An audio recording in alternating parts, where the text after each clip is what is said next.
Hello my dear student, अब हम देखेंगे इस वीडियो में चैप्टर नंबर 12 का इंट्रोडक्शन। ठीक है, जिसमें मैं आप लोग को बताऊंगा सरफेस एरिया एंड वॉल्यूम कहते किसे हैं और किस किस तरह से हम लोग करेंगे। इसके इंट्रोडक्शन के दो पार्ट आएंगे। एक पार्ट में हम सरफेस एरिया की ही बात करेंगे और उससे रिलेटेड क्वेश्चन आंसर करेंगे। नेक्स्ट वाली वीडियो में हम क्या करेंगे, जब इसकी इंट्रोडक्शन पार्ट 2 आएगा तो उसमें केवल मैं वॉल्यूम का वाला कर पाऊंगा, मतलब वॉल्यूम का इंट्रोडक्शन भी और वॉल्यूम का फिर इसमें जो 12.2 एक्सरसाइज है वो उसी के ऊपर डिपेंडेंट है, उससे हम करेंगे। ठीक है, तो आइए स्टार्ट करते हैं। देखिए बच्चों, सरफेस एरिया एंड वॉल्यूम दरअसल में होता क्या है। मान लो कि मेरे पास क्या है, याद रखना ये 3D फिगर्स में आएगा। 3D फिगर्स, 3D फिगर्स का मतलब क्या होता है, ऐसे फिगर जिनमें लेंथ भी होती है, LENGTH लेंथ भी होती है, ब्रेथ भी होती है, ब्रेथ मतलब चौड़ाई, और इसके साथ साथ हाइट भी होती है, HEIGST। ठीक है, जब ये तीनों चीज़ें होती हैं तो उस तरह के फिगर को हम लोग क्या बोलते हैं, एक 3D फिगर बोलते हैं। ठीक है, अब चलिए दिखाता हूँ आपको कैसे। जैसे मान लो किसी का घर है, या घर नहीं है, ये कुछ इस टाइप का माचिस का डिब्बा है, जैसे ये कुछ इस टाइप का घर नहीं है। तो इसमें बच्चों लेंथ भी है, ब्रेड्थ भी है और हाइट भी है। लेंथ, ब्रेड्थ और हाइट तीनों चीज़ें इसमें। ठीक है, तो इसमें हमको पता करना होता है, एक कर्व्ड सरफेस एरिया होता है, एक होता है सरफेस एरिया तो है, बट उसमें भी एक कर्व्ड सरफेस एरिया, एक तो ये होता है। एक होता है total surface area, total surface area. ठीक है, कर्व्ड सरफेस एरिया को शॉर्ट फॉर्म में क्या बोलते हैं, CSA और इसे TSA बोलते हैं। ठीक है, तो घबराना नहीं, मैं आपको बताऊंगा, बट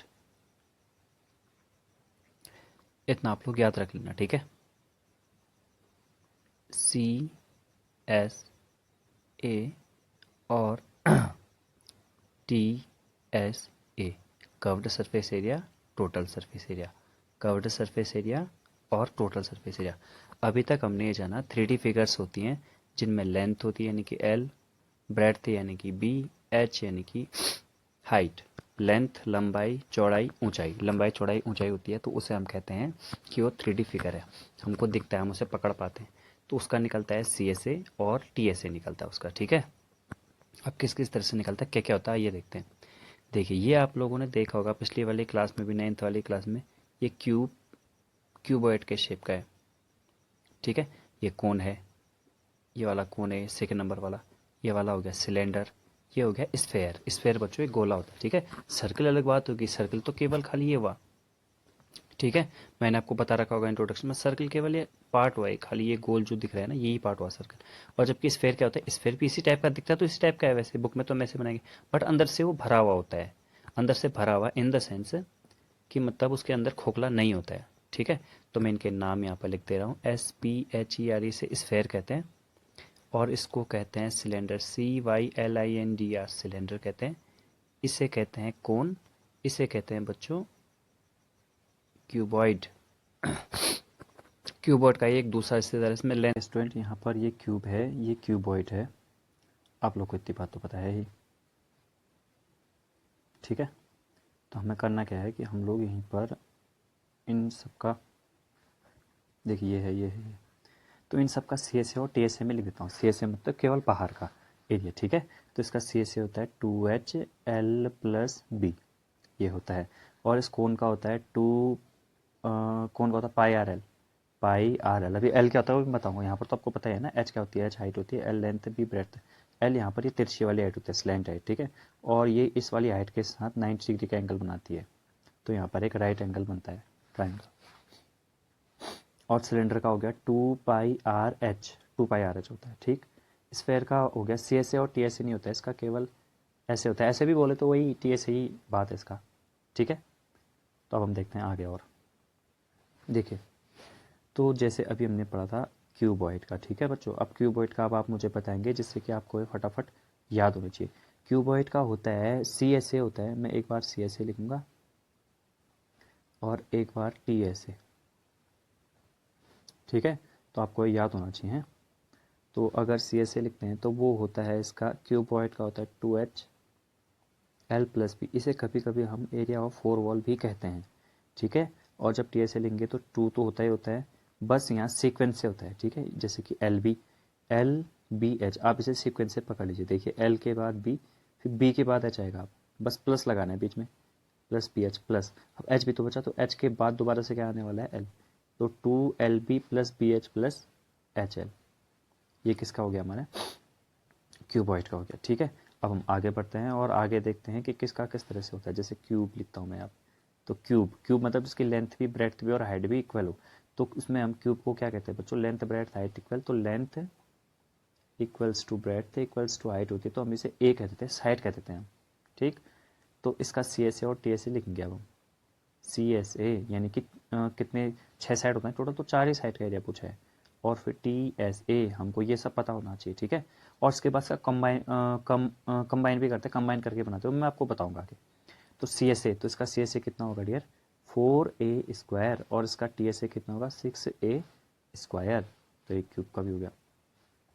चलिए अब आगे बढ़ते हैं। आगे हम लिखते हैं सिलेंडर, CYLINDER, सिलेंडर। तो सिलेंडर का लेंगे यहाँ पर सी एस ए और यहाँ पर लेंगे टी एस ए, ठीक है। तो इसका सी एस ए होता है बच्चों 2πRH और इसका टी एस ए होता है 2πRS, तो यही है, बट πR² अलग से हो जाएगा, ठीक है, क्योंकि नीचे सर्कल बचा हुआ था ना, वो बच गया। तो इसका टी एस ए कभी कभी फॉर्मूला में ऐसे भी देखने के लिए मिलता है। अच्छा 2πR² होगा, सॉरी 2πR² होगा।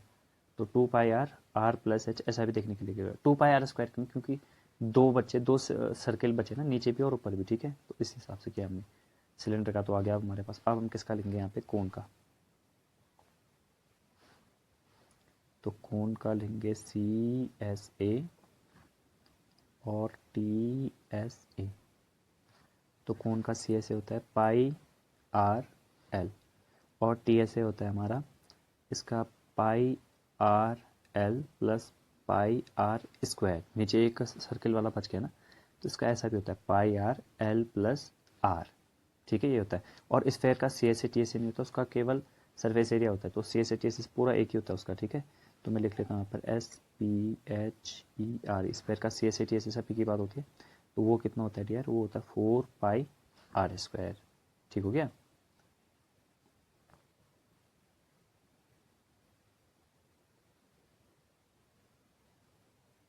ठीक है, तो अब आपको यहाँ पर ये सब पता है कि क्यूबॉइड है, ये कोन है πRL, ठीक है, और ये होता है 2πRH और ये होता है 4πR²।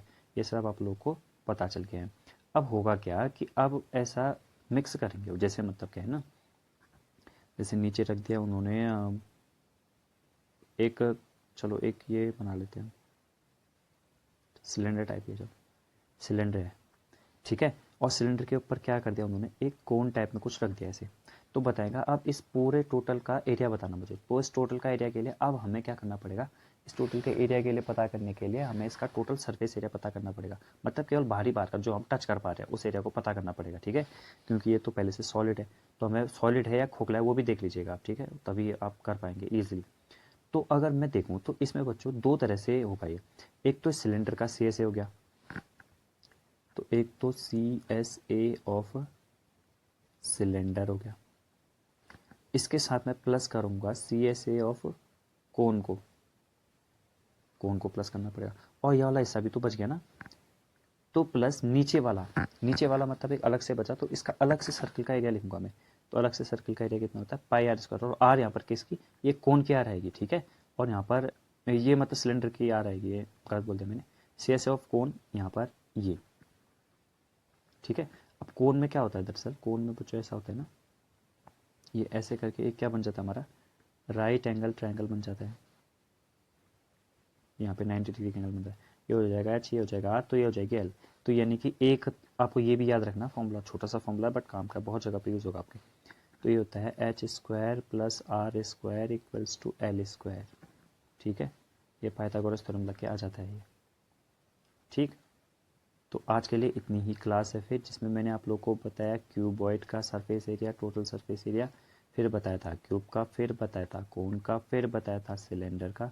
फिर मैंने एक बात ये बताई थी कि स्फेयर का कुछ अलग से नहीं होता है, स्फेयर का सी एस ए और टी एस ए एक ही होता है। ठीक है, तो मैंने इन पांचों को बताया आप लोग को सी एस ए और टी एस ए का फॉर्मूला। आई होप कि आप लोग इसे घर में बैठ के आराम से याद करेंगे। ठीक है, और बच्चों ने याद ही करना पड़ेगा, याद ही करेंगे तो फिर अगले वाले क्वेश्चनों को आप और अच्छे से समझेंगे। ठीक है, तो मिलते हैं आप नेक्स्ट वाली वीडियो में जिसमें हम लोग इसके क्वेश्चन आंसर करेंगे।